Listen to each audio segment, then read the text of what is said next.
आज मी पुन्हा एकदा हलून निघालीये।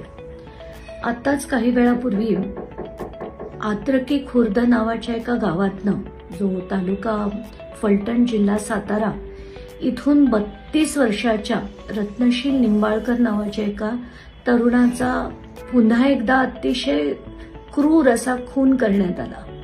आणि हे सगळं बघून मन खूप डिस्टर्ब होतंय की कुठच्या दिशेने आपण जातोय। आज माझ्या घरी त्याची सगळे कुटुंबीय, त्याचा भाऊ, बहीण, पत्नी, त्यांची 2 लहान मुलं, वय वर्ष 7 आणि 18 महिने, आणि ते पूर्ण उद्ध्वस्त झालेलं कुटुंब आलं। खरं तर हा जो व्यक्ती होता रत्नशील, तो 8 जणांच्या कुटुंबाला सांभाळायचा।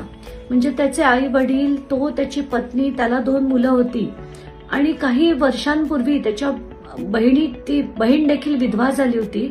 तर बहीण आणि तिच्या 2 मुलांना तो सांभाळायचा।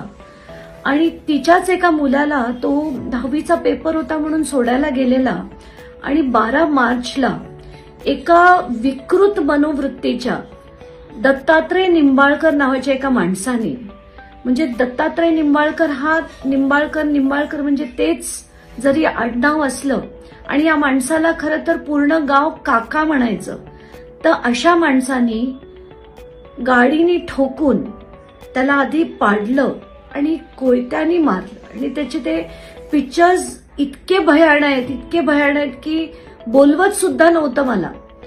तर मला इतकं डिस्टर्बिंग झालंय की हे सगळं झालं 12 मार्चला, आणि आज तगायत तो आरोपी फरार आहे। आणि त्याचाच एक भाऊ, जो तिथला फलटणचा भाजपचा सरचिटणीस आहे, तो आपापले फोटोज टाकतोय, सगळा दबाव करतोय।